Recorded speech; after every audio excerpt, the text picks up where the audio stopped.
Blog Talk Radio. Good evening, everyone. This is me, Jonathan Alexander, and I'm here to host our show, Life, Laughter, Happiness. Today, I have my co-host, Barbara, with me. Are you there, Barbara? Yes, I am. Hi, Johnny. How are you? Good. I'm doing good. And how are you doing today? Is everything going okay? Everything is great. Good. 5, 4, 3, 2, 1. I just finished that book, 5, 4, 3, 2, 1. I read it in 3 days. I love this book. This is great for anybody who is finding that they're procrastinating or they just don't know why they're not getting their stuff done. Simple little stuff. But you know what? That turns into big stuff sometimes. And for me, that's what was happening. It's just, there was no reason. It's simple, but I couldn't do it. I would do anything else except for certain things. I read that book. Oh, my gosh. This place looks like a dream place now. It's really interesting. So I highly recommend it. I wasn't even going to say anything, but I'm saying 5, 4, 3, 2, 1 about 30 times a day now. And I'm getting it done. Yeah. Now, all right. Okay. Our guest today is Anna. I hope I pronounced this correctly. Johnny, Yes? please. Remember, I was going to talk a little bit first before we brought the guest on. Okay. My apologies. Yes, just because this is a special show, and I don't want to just bring her on and just bombard her with the first question. This is very, very sensitive stuff here. It's not a subject that people actually want to talk about. They don't really enjoy talking about it. The subject today is child abuse. And although people don't want to talk about it, it's not a favorite subject out there. It is so very, very important to talk about it because that's the only way that you are going to heal. And if you do talk about it, like on our show, this platform, you will be helping people. And that is a form of healing as well. So with that said, I'd like to bring on our guest now. Welcome to the show, Anna Yves. Thank you, Barbara. You are welcome. So what I was saying in the beginning of this show, is this true for you? Is this really still hurting for you to talk about what happened to you as a child? I think sometimes it comes and goes. Sometimes I feel very strong and just like I could share it with the world. I could shout it from the rooftop. Anybody that would want to ask a question or, if they are being abused or if they're not sure if they're being abused, that kind of thing. It's just like, yeah, superpower. And other times it still feels a little fragile. And I think that's part of the healing process, and so you start to have more of those super days where you could just take on the world and tell everybody and let people know there's healing and hope and restoration. And some days you just are kind of like, yeah, okay, not today. And you just have to kind of be gentle with yourself and get through those hard days. I totally understand. But also, when you do talk about it, do you feel that each time, I'm assuming that that this is not your very first time talking about it, correct? No, correct. I didn't think so. Okay, so when you do talk about it, though, do you feel maybe a little bit better each time, or are you reliving it because PTSD is a big thing that goes on with victims of child abuse? And so if you imagine it happening or picture it happening, that flash in your mind, that could be a very, very upsetting. I mean, I could just set. It sure can. It does me. Yeah. Sets you off. You can cry. Yes, it sure can. Yeah.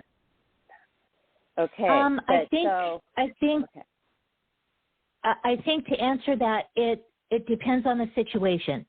if I'm one-on-one with another woman, or if I'm one-on-one with a child, or if I'm one-on-one with a man, or a young man, or even, anybody, whatever their age, really whatever their gender, each time I think is different according to what the other person might be looking for, or what their questions are, or, how did you do this? How did you do that? Or if it's just kind of like, okay, I've got 5 minutes, tell me your life story, so I think it's kind of an intuitive thing where you just try to tailor the story to that person. You don't want to come on and just blast somebody, with all the gory details, but at the same time, if their heart is open, or if they're really struggling, then sometimes they need those details. And so even though I'm the same person, it's like telling any story of your life.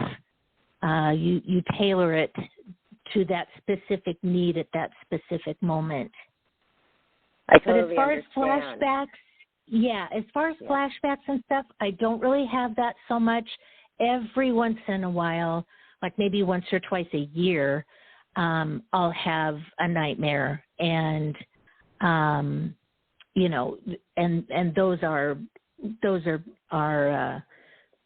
can be pretty devastating, but not as frequently as right at first, when it was constantly all the time, So I think it does, with healing comes less and less of those flashbacks and nightmares. Okay, and I bet it really depends, like you were saying, everybody's different. So say if you're telling a family member who doesn't even know that this has happened, then that would be probably a lot more emotional, I can imagine. Yes.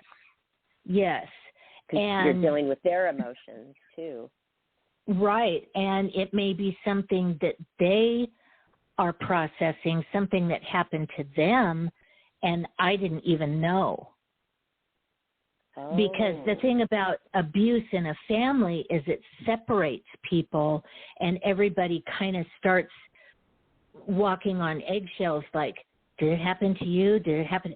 Do you know about this? Well, what about that? And, there's so many secrets that get started that way. And, love and relationship just can't flourish with those kind of secrets.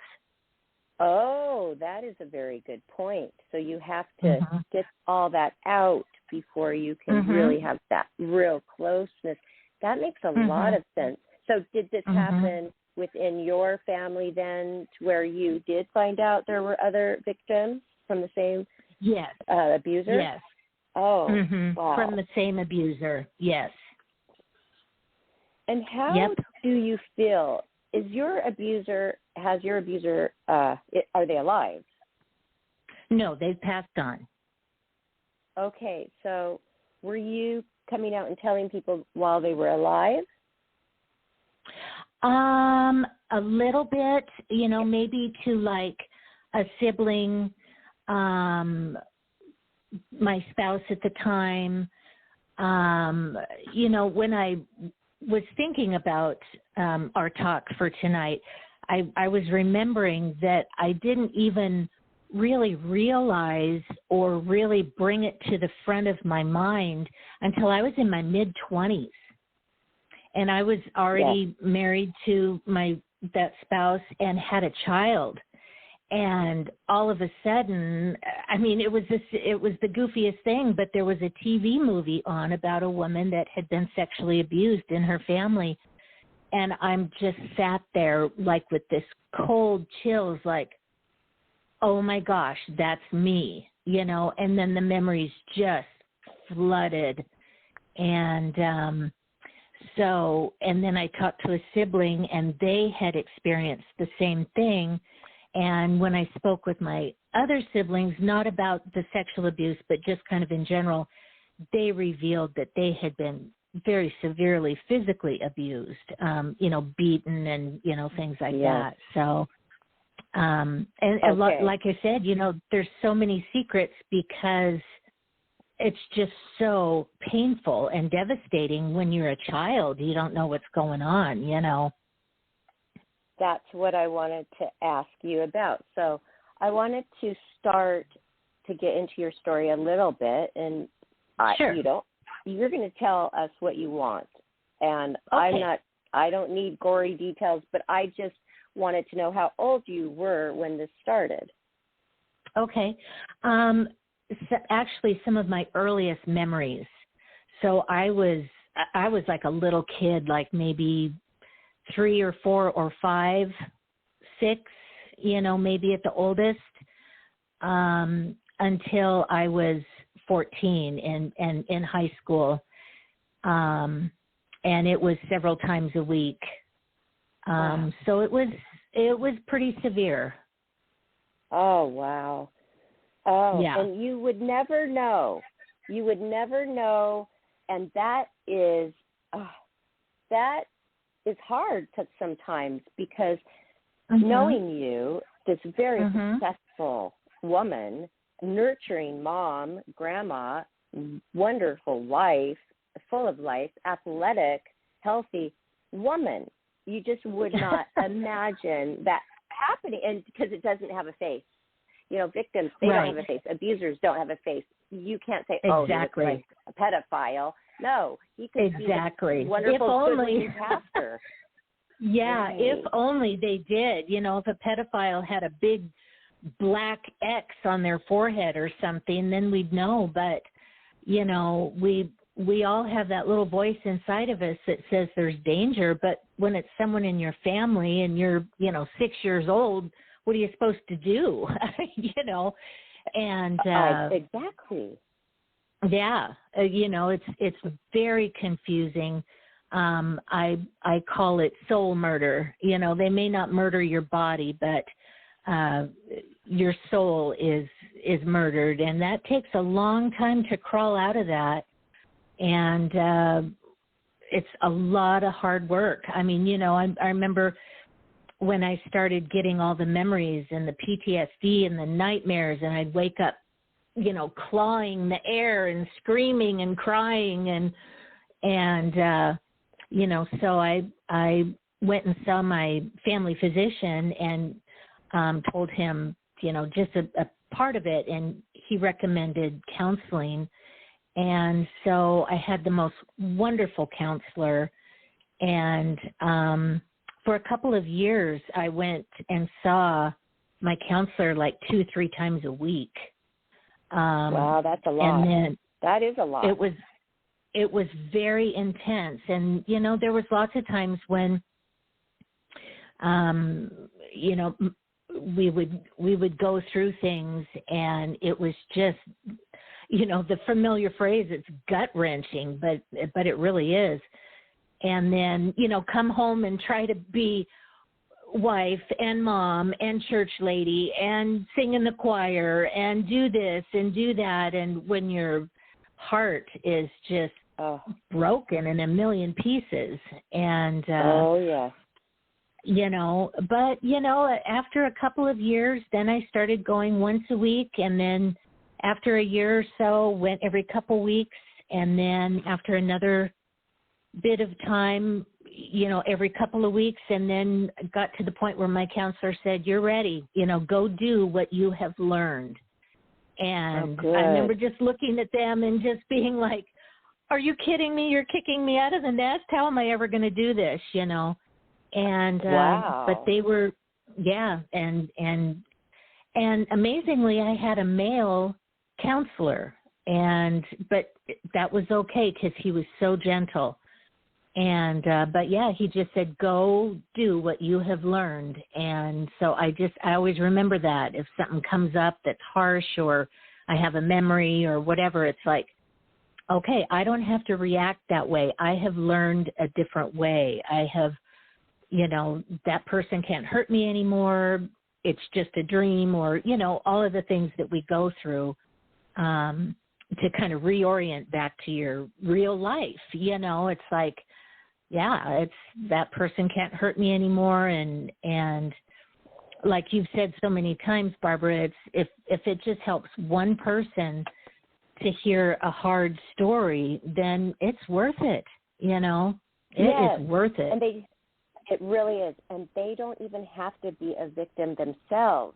I wanted to raise a very good point. If we all were more aware of this, I mean, 1 in 7 children in the United States has been affected by this. It's 1 in 4 girls and 1 in 5 boys. So this, 1 in 7 people have had this happen. So that is a lot of people out there that have not probably even said anything and are holding it in. And you held it in until your 20s, you said, correct? Yes, exactly. And during that whole time of growing up, I always thought there was something wrong with me because I hated that family member with intense hatred. But I thought, I'm just a bad person because I can't love that person. You know, other people in the family seem to get along with them and in business or in churches or, whatever. And so I carried that, and it's like, wow, that's how twisted the perpetrator, the abuser, makes your life become so twisted, and your own personal thoughts, So. I have a question. Oh, yeah. Now, I mean, do you feel that to a certain extent that something was taken away from you that you'll never get back, or do you think that you'll never be able to get over it? I think you can get over it. I think it probably takes a lifetime. For me, it was extremely intense therapy for, like I said, several years. Lots of prayer, full disclosure. I am a woman of faith. I have a very close relationship, that I feel I have a close relationship in prayer and with God. And that doesn't work for everybody. It's like in Celebrate Recovery or AA, they say your higher power. And that's cool. I mean, whatever it takes to help you untwist what the abuser has twisted in your mind. And one thing, too, I'm very cautious about my words.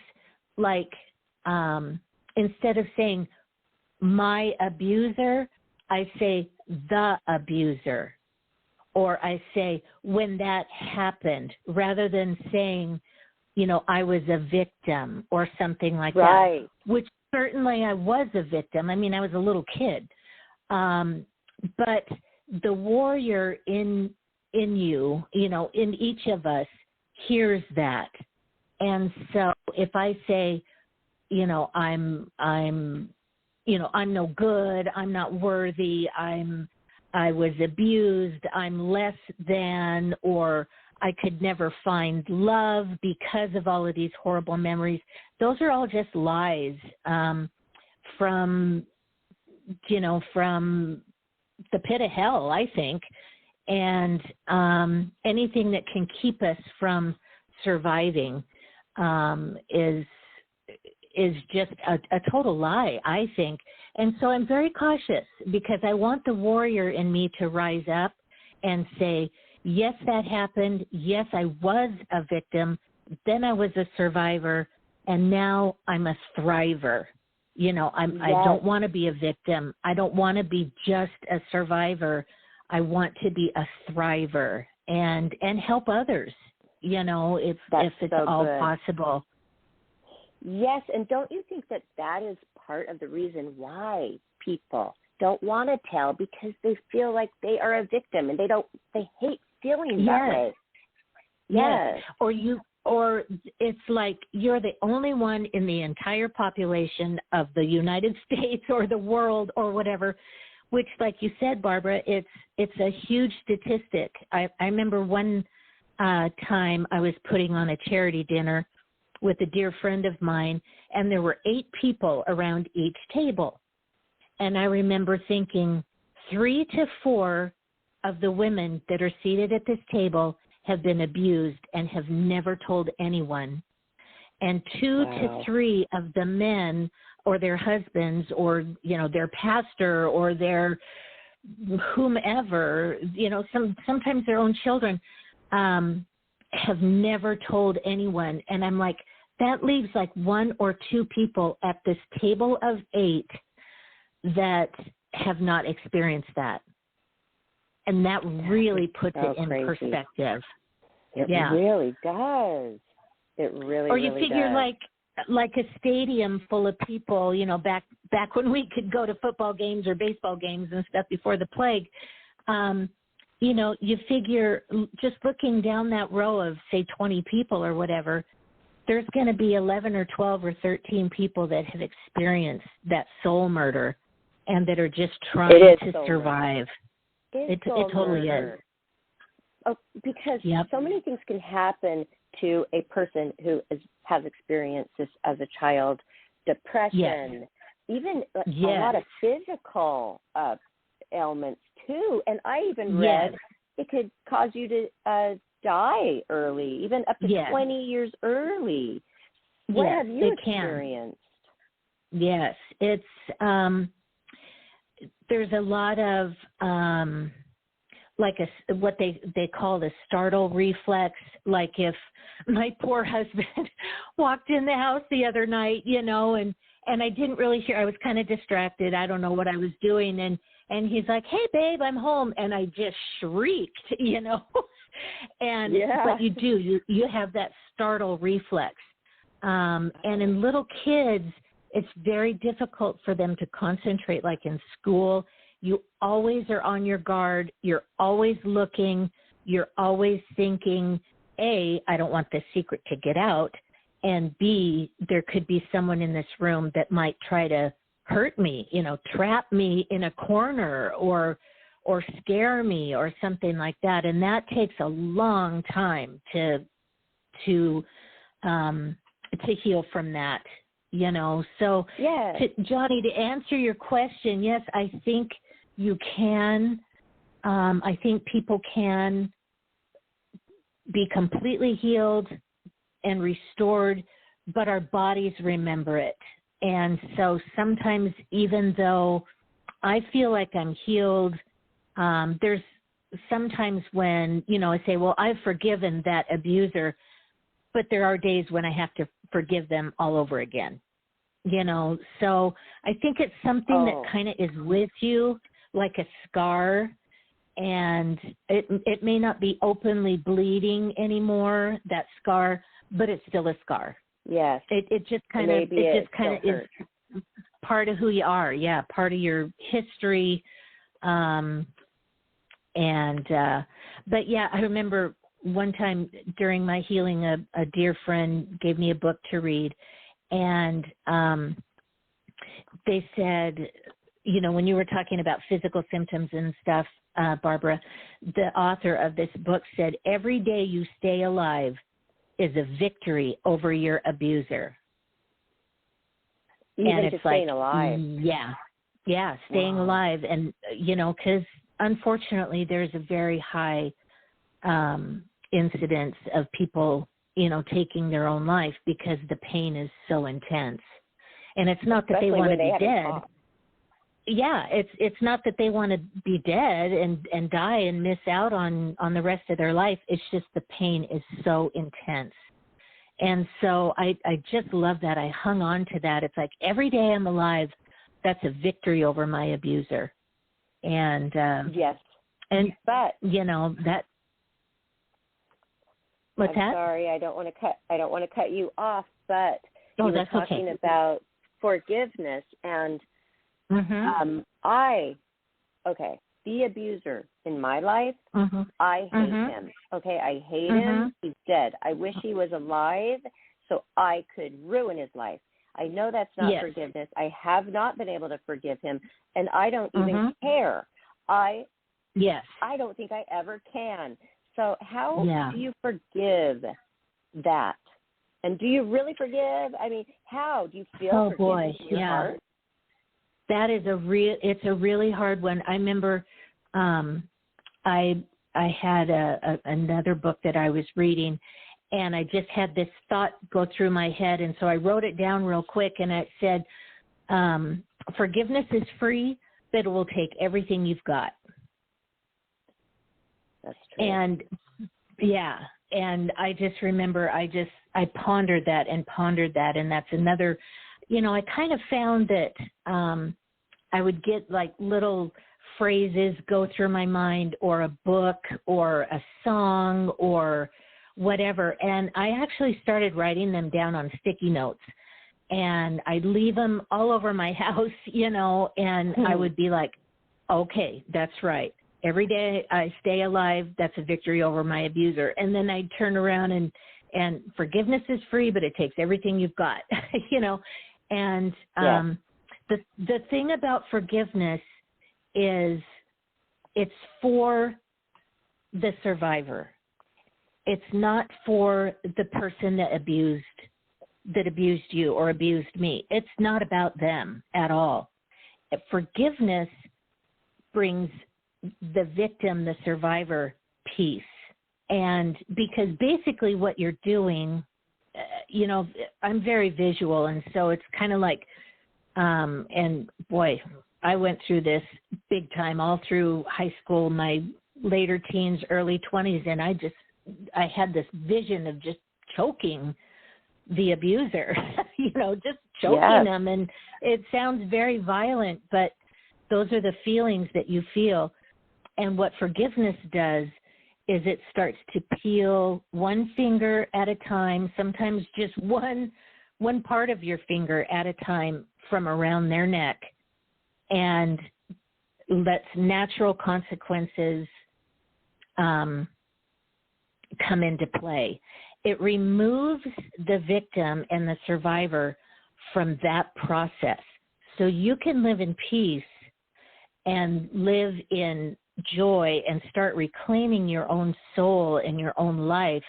And it's like, I'm letting life deal with that abuser. And it does.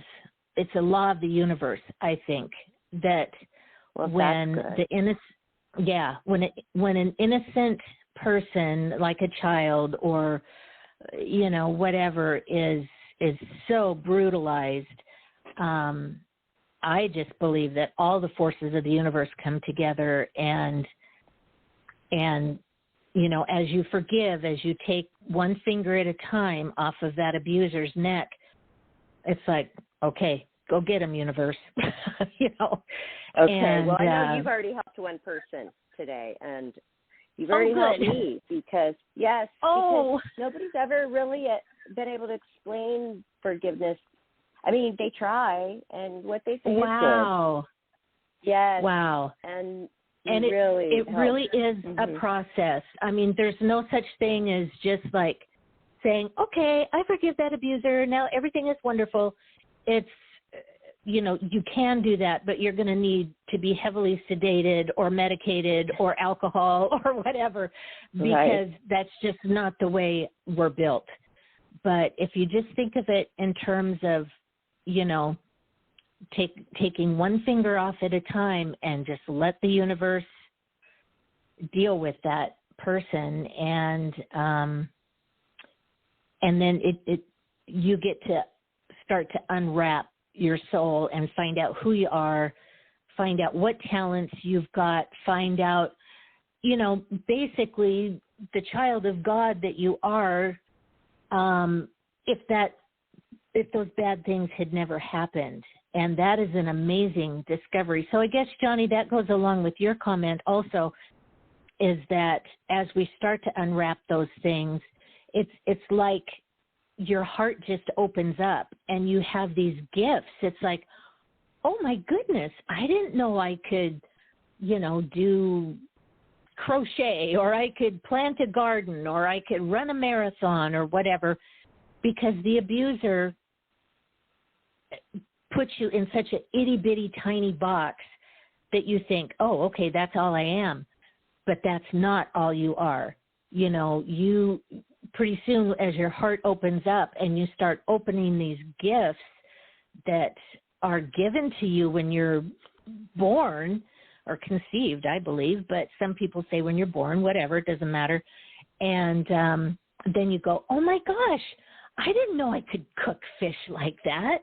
Wow. I didn't know I could paddle a canoe. That. Yeah. Oh, wow, Anna. I really like that because I never thought about it, but looking at your life in a different perspective, looking back and visualizing a normal upbringing with a normal surroundings. Yes, and then things just open up. That's so interesting. That's right. It's like, who would you be if you had, I say that to myself, who would I be if I hadn't been raped continually until I was 14? Who is that person? And I'm finding out, I'm a musician. I like to do athletic things. I like to, I don't know, all kinds of stuff. And because your abuser wants you in that itty bitty box because it's about control. And all of a sudden you just burst out of that box and it's like, wow, I never knew. Oh, that's wonderful. I think that is really great. And I want to do that too. I actually was doing that a little bit, actually. Cool. I look back and I think, okay, no, I didn't have that in my life, and then I can actually, because your brain, you tell your brain something, that's all it is knowing.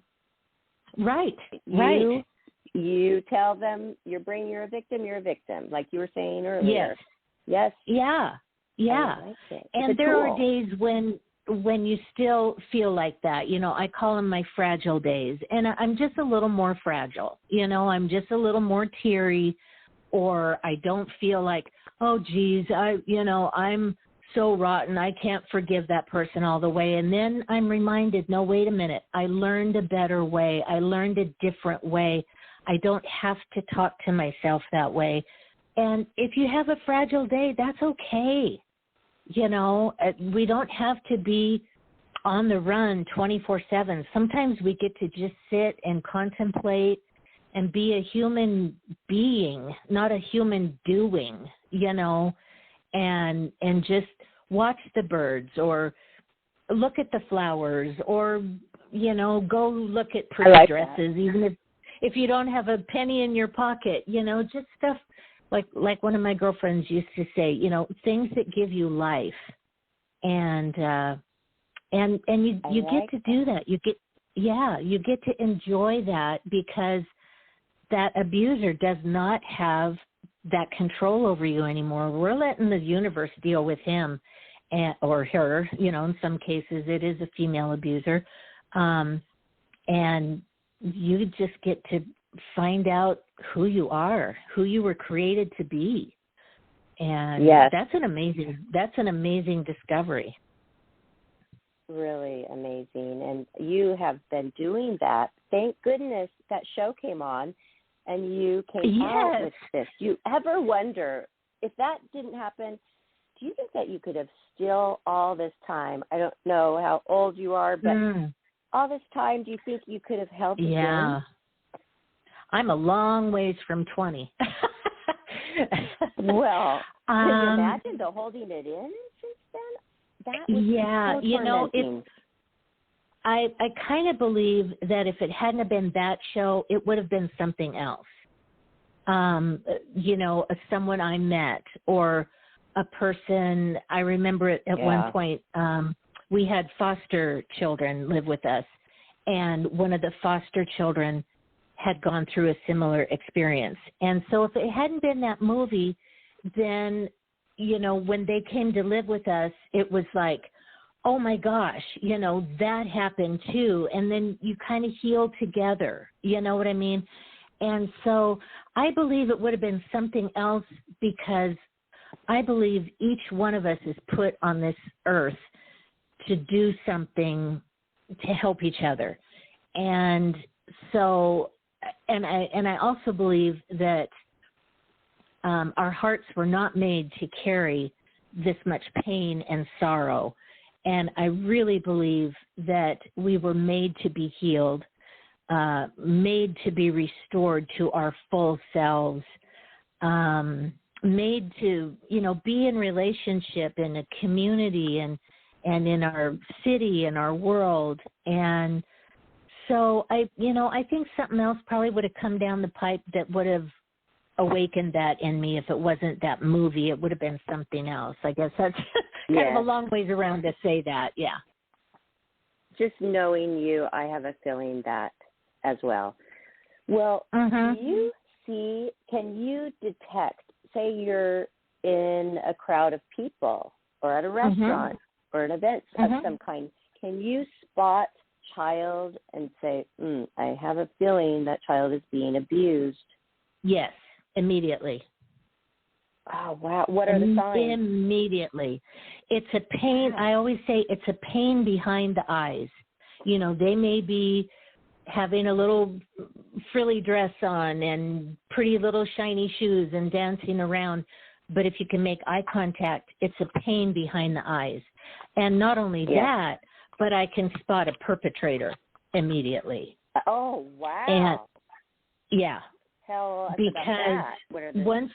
once you have some of those things get healed, you start to trust your instinct. And because that's another thing that the abuser tries to just eradicate is your instinct. Like, whoa, don't go in that room. Your little instinct is going off bells and whistles like, oh, don't follow that person down to the basement, or, oh, don't get in the car with that person. But you think, oh, I'm just a little kid and I should be nice and blah, blah, blah. And then something abusive happens and you learn to not trust that. But once that is restored in you and healed in you, then it's like, oh, yeah, no. No, I think, I'm meeting my boyfriend over here, so I'm going to go this way down the street, or whatever. And right. Once those, Oh, this happened recently to me. I got out of a Lyft, like an Uber or a Lyft, yes, and I was going to AAA, and it was closed. Okay, it was closed early, and this man was there, and he said, "Oh, they closed early on Saturday. Where are you going?" Because the Uber left. He saw that I got dropped off. "Oh, where are you headed? Where are you headed?" I was like, "Oh, no, they're closed. I just took the Uber down here."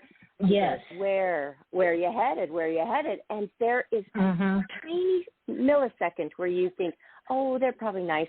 No, children. No, adults. Exactly. Like myself, do not get in the car with that. And I didn't care what he thought. You know what? I just told him, you know what? My mom told me to never get in a car with strangers. Good for you. Said what I would have said as a little kid. Yeah. Yes, he was exactly. looking back at me, hoping I changed my mind. I just I came home and told my daughter, and she's 14, and she thought it was like the most horrible thing that he even asked me. Absolutely. Yes. To get in his car. Yes. And so I love that she had that reaction to it too. That I is really just did. awesome. I instilled that in her. Yes. Yep. That is just awesome. You bet. And she listens to it and trusts that. Yeah.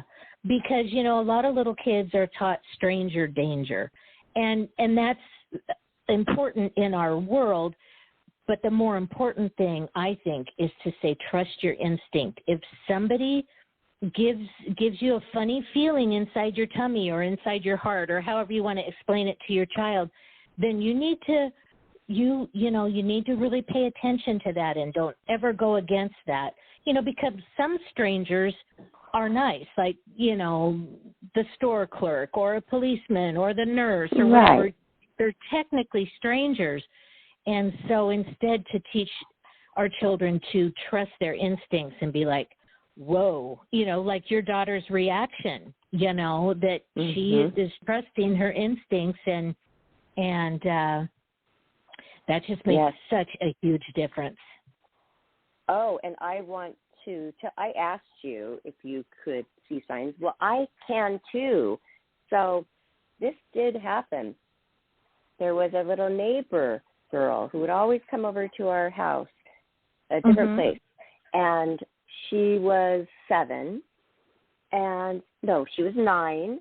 And she was very skinny. And when you talk about, which wasn't a trait of, it just went all together. But when you talked about the look behind the eyes, she had that look. She had it. And the apartment manager, he was taking care of this little girl all the time, every other weekend when the dad would just drop her off all weekend, and she would be sleeping there at this man's home. And so all the little kids liked going over there because he had special things for the children to look at. Oh, gosh, and, shiny things and crystals and lights and big movie set things to look at, and taught and spoke with a clipped British accent, so he would seem really sophisticated. Oh, he would never do anything wrong. So he didn't look me in the eyes once when I was talking about the children. He couldn't look me in the eyes that day. He kept darting them off to the ground. I knew it then.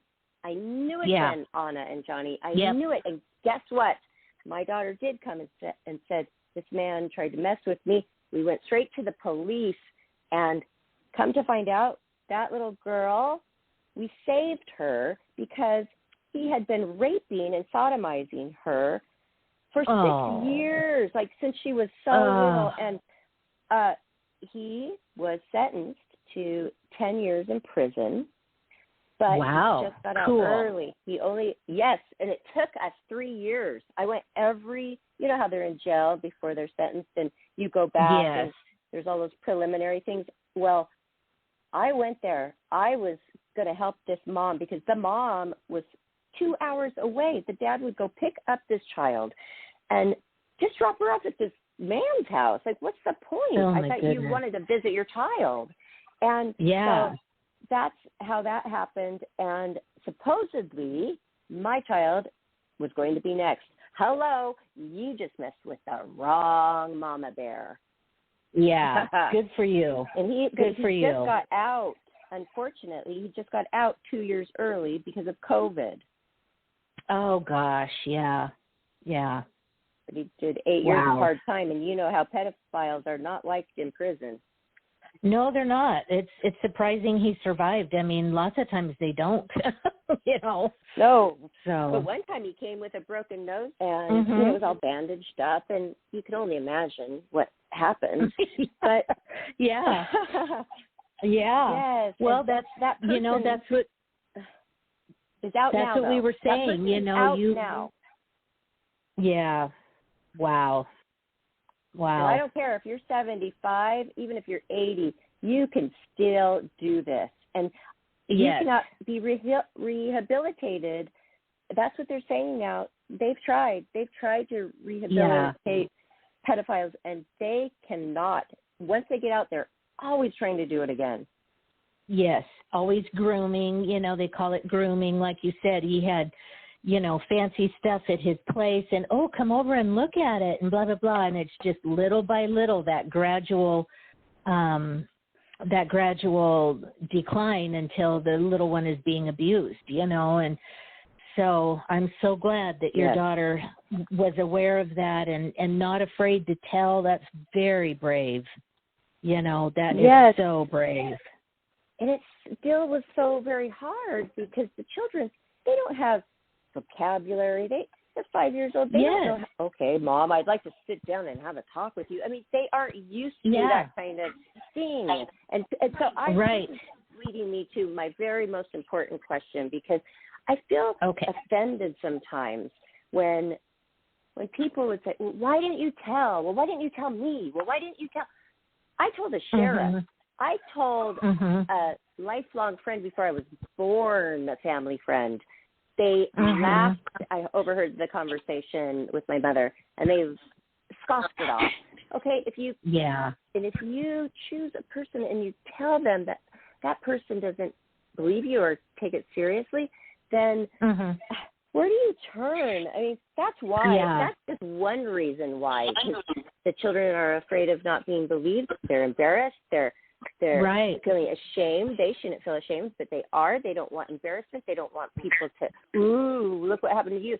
They don't want any Right. of that. So Exactly. what do you say when people say, oh, well, did you tell anybody? I mean, or why didn't you tell anybody? How do you feel when people ask you that? Right.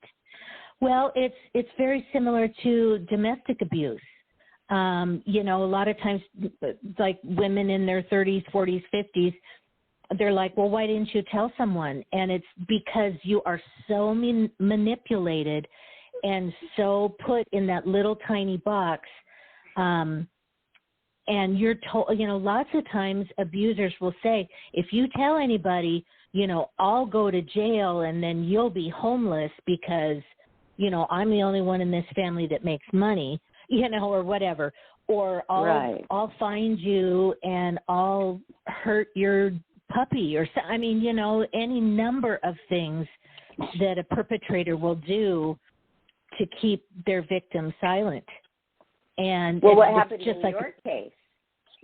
I mean, of course you wouldn't want to tell because, I mean, you're probably worried. What are they going to think of me? Or maybe they won't believe me. Or I don't see it happening to my siblings. So, I mean, I just guess I won't tell today, and then today moves into tomorrow. And so go ahead and tell us.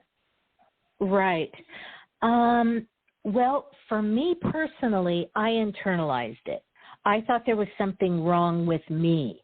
I thought I did something bad. I thought, you know, everyone else in the family gets along with this person. They were extremely financially successful, leaders in the community, you know, the whole church thing, they were high up in the church. And so I thought, well, geez, if that abuser is that successful, then there must be something wrong with me. See, I internalized it, and that's where it got buried so deeply that I just, until I saw that movie, I just knew I hated that abuser and wanted to do violent things to that person, even though I'm not a violent person. I mean, you know. What movie are you talking about? But, I'm sorry? Do you remember the movie? The movie. You know, I don't remember the name of it, but I remember it had, what's that lady's name? Meredith Baxter Burney in it. I've heard of that. And yes, and she's a blonde lady. I'm not even sure if she's still an actor anymore, but it was just, her life was just kind of unraveling. She couldn't figure out why. She thought, well, maybe it's menopause. Maybe it's, you know, maybe it's this. Maybe I'm not eating right, or I'm drinking too much, or this or that. And it turned out, and I don't remember all the details, but I do remember that it had Meredith Baxter Burney in it. And so this would have been like about 1985.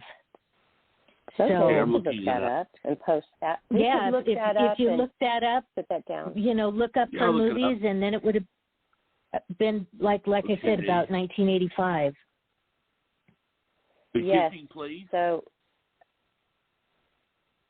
Let's see. Johnny, go ahead and we could do that later, Johnny, can we do that later, please? And you don't have to be sorry though. It's fine. But we don't have a lot of time, and I just we'll post that on our social media later. So I mean, God bless Meredith Baxter Burney. You know, I mean, she was in like Hallmark movies or whatever, and I think she was in a TV show.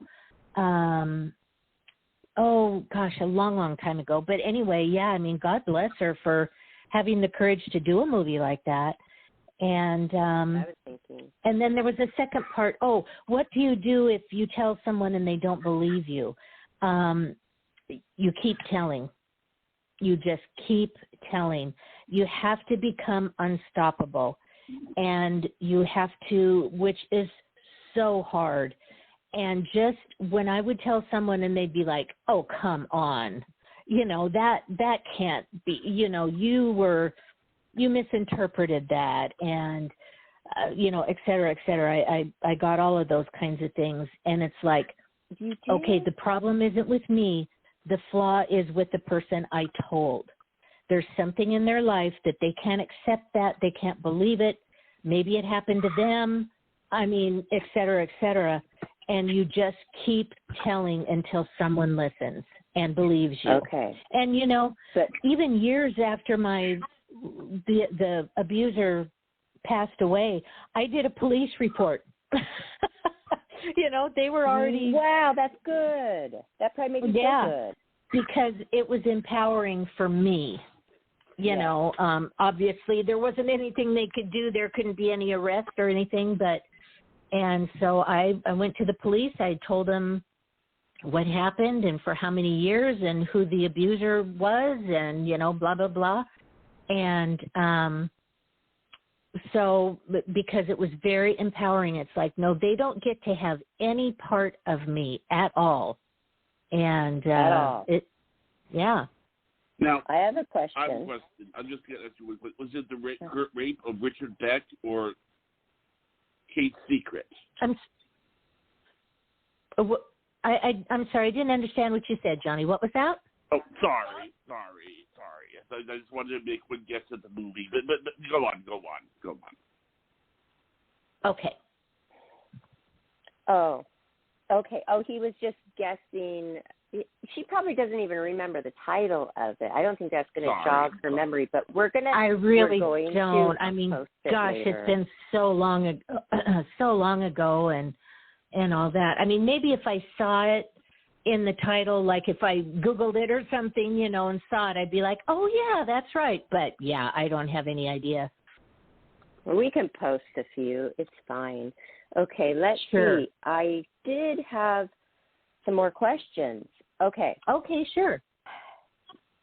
I just want to make a point, everybody out there, that abusers, they are crafty individuals. They try to think of everything, because if you're in a household and people who you have told, oh, come on. How about, oh, come on to them? Why in the world would you of all people, an upstanding individual, make something so outlandish? Exactly. Why in the world would you do that? Come on. It happens, but it's extremely rare. It's extreme. And why would a child know the names of sexual positions? That is not something a 6-year-old, 7, 8-year-old would know, or what it was called, or how you did that certain thing. Children are not sexual. They're completely innocent. So, and that's why they're so confused when it's happening, because you don't even really know what that is, and you just know it's wrong. It feels icky. It's horrible. It hurts. It's like hell. It makes you cry. All of those things, and plus, then the abuser is saying, "Well, this is what all families do. This is normal."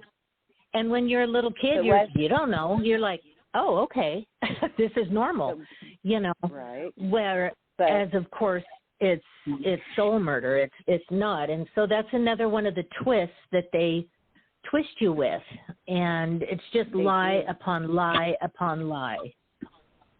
And also, did you feel a little bit like you were embarrassed actually maybe for your mother, who, I'm assuming she didn't know, but did she know? There is a weird fine line there with what I read. There is a weird fine line. Yes. Concerning the, blind eye thing. I see my other parent that did not abuse me. I see them as a co-victim, because even if she did know, back then, we're talking 45, 50 years ago, it just wasn't talked about. It wasn't, good, quote unquote, good families that didn't happen to. And like I said, they had, they were very, very financially successful, leaders in the community, leaders in the church.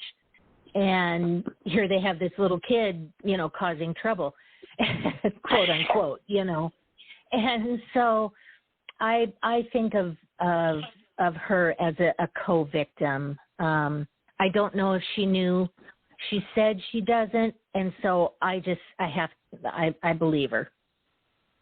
Yes, and they probably would have thought that back then. Some people would have thought, oh, well, why did you have to tell? You should have just not told. Because now what you've done, you've ruined the family's name. You've ruined the family. All your siblings.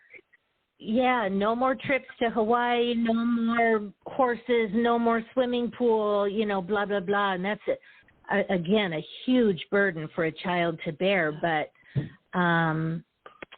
it's all part of the deception, like you said. It's all trickery. It's all lies. So, but, I want to end with saying that there is hope. There is restoration. There's so many resources now that we didn't have back then. And, it may be a long, long process, but people can untwist their minds. They can untwist their heart and soul and find out, the wonderful person that they really were meant to be. So I want to really emphasize that. Oh, wow. You have come so far with being a person who has dealt with that, but so many others too, though. Did that make you feel better, though, to find out, okay, you are not the only one, and this is not normal? Oh, yes. And, I'm sure you found that, you realized that when you were a teenager. I'm sure before you saw that movie and came out and went to the therapy sessions, you knew that this person was just and yeah. Again, it's hard when a person. Go ahead.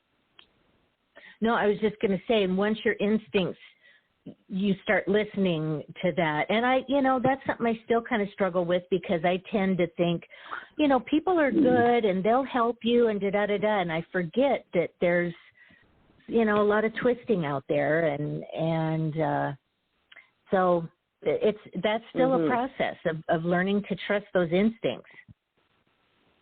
Oh, yes. And when one of the girl who was saved, who got help, I do talk to that mother every so often. And, yes, she's so thankful. But it is sad to hear, though, how she is doing, the girl, because it wasn't so good. It just wasn't so good for a long time. I should call and see now, because counseling is so very important. Like you said, talking it's about vital. It really is. Yes, it really is. And a good qualified counselor, that will listen and all of that and gently guide you is absolutely a lifesaver. Yes, and there's a lot of free out there, I hear. Yes. Sometimes there's not in certain areas, so that needs to be changed, definitely. Yes, and if not, there's online resources. You can go to the library. I read tons of books about the subject, and, those are all free resources. And so you don't have to be a gobzillionaire, to get help. There's usually through the health department in your city or in your county, there are support groups, and boy, like you said, just knowing you're not alone is just a huge, huge thing. Oh, yes. You have to, everybody, if you're experiencing it or you think something's off with a family that you know and there's a child that you know and you suspect it, please look into it, because these children, if they're not getting help, if they don't have anybody to talk to later in life or now, then some of these children grow up and they become abusers as well. And that is another reason why people don't want to tell, because they tell and everything people have read, well, are you okay? Yeah, exactly. I mean, they start thinking that used to just make me so furious. Yes. It used to be kind of a automatic thing, and it's like, oh man, no, not if you've lived through it and begun your healing journey. You would no more harm a child or something than you would fly to the moon, and right. yeah. And so, yeah, you're absolutely right. If someone out there suspects a woman, in a domestic situation, or, the kid down the street, or the kid on your kid's baseball team or whatever, absolutely, you might be saving that little kid's life. Yes. And for those who have experienced this abuse, and it is a part of their life now, for those people, okay. Yes. You can actually, in your daily life. I was just going to say, and pretty soon after an amount of time and an amount of healing, pretty soon you turn the page on that part of your life. And it's just another chapter in the book of your life. I was just going to say, use what happened. Use that to be a person who has the eyes open for once. Yes. Okay? Be that person like I was. I spotted it like you are. You can spot it. Be that person. Open your eyes up and yes. Okay. It happened. Don't let I don't want to fear say it and happened shame. to you, but yeah. don't let it. Use what don't happened let to you. Fear and shame.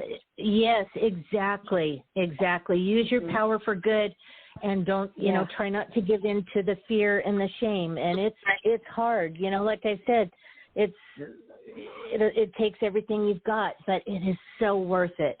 It is so worth it. And the world needs what people were meant to be. The world needs that. And oh, that's right. It sure does. And yes, try to work on your forgiveness like I'm going to, because I wasn't trying before this day. But from what you said, I think it might be possible now. And then I could be living free. Yay. See, mine was a lot of the hitting. And so I have this lot of the PTSD with the hitting. Yes, and you see so much violence. Oh my gosh, rampant violence. And it's just, I need to be able to be 100% free to where it's for me, not for that person. And not, exactly. I should forgive him, though. No, for me, yes, to be free. It is for you. Yep. It's totally for you. And then, the universe, God, higher power, whatever people want to believe in. But wow, that is a fearful place for that abuser to be. When so give them that fear that you endured. It's their turn to endure this fear. Okay, well, there's one place that they should be, and because, like I said, they cannot be rehabilitated. That we know of. It hasn't really been successful when they've tried. So let's crack down. I actually do eventually someday want to start a foundation for abused children. Yes. Cool. I really do. It's just something that I've felt this for a long time, strongly. Nice. So, that'd be great. Be a part of somebody. Yes. At first, maybe just be a part of somebody else's that is really doing a good job right now, and learn more about it, and then have my own, because I really want to help these little children out there. So thank you so much, Anna, for coming and sharing your story and helping me and helping so many others, I'm sure, who are listening. We really appreciate your time. Yes, you are very welcome. You're very welcome. My pleasure. And we're so glad to hear, because I didn't really know, how it is for you now. And I'm so glad to hear that you worked through this, that it was hard. And you worked a lot of time on this, and very hard on making yourself healthy and getting your soul back. Yes, exactly. Exactly. Your soul and your mind, your heart, and then you're free to love. You're free to be in relationship. You're free to help in your community, like you said, starting a foundation for children. And, that is an amazing thing that you want to do. And, that's part of one of the gifts that you get to unwrap and see what that is going to look like in the next, coming time when you get to open your foundation and be free of that. And I just think that's so exciting. That's just one of the gifts that you received, So I think it's we can that's look at exciting. it like that. We can look at it like that because I feel like I've stereotyped, and not just how Johnny thinks I'm always stereotyped, but people don't ever think I have a problem. Like nothing ever happened to her. Nothing's ever happened to her. Oh, look at the charmed life, the model, the actress. They really do have a warped sense about models, actresses, celebrity type people. And hey, we are human too. We were children too. And so I think that I could actually get through to a lot more people. Oh, I think so too. And that'll just be awesome. I'll come to the ribbon cutting when you open the door on your foundation. You know what? I already had pictured when I was telling you about it today on the show. I already had it pictured in my mind, you speaking there. Yep, doing a speech. So I'm going to up it. That'll be great. You're going to cut great. the ribbon, and then you're going to speak. There we go. Awesome. Well, thank you so much, Anna. You are welcome. It was good to talk to you, and you too, Johnny. Of course, we're not meeting in person, but for right now, this is the format we have, and so thank you very much. Yes, and do you know that I've never even met Johnny in person? Oh, for heaven's sake. Wow. He lives in Florida. Isn't that something? He hopes to fix in August. Oh, my goodness. To visit. Yes. Yeah. Well, he can come to your foundation's opening, too. That would be awesome. Oh, I just wanted to give out one number and a little shout-out, and then we'll say goodnight. Okay. Everybody, you can reach help by calling the Childhelp National Child Abuse Hotline at 1-800-422-4453. It's a 24/7 crisis support line. So if you forget that number, you can look it up or find our show. It's written in the description on YouTube. And we also have this link on our Facebook, Twitter, and Instagram. So follow Life, Laughter, Happiness. Don't forget to subscribe to our YouTube channel. And we appreciate you listening tonight. Thanks, everybody. And thank you so much, Anna Yves. What a beautiful name, by the way. Isn't that pretty? Yeah. Yeah. Yes. Wow. Good night. Okay. Thank you. Good night. Good night, everyone. Thanks, Johnny. Good night, Barbara. Good night. Good night, everybody.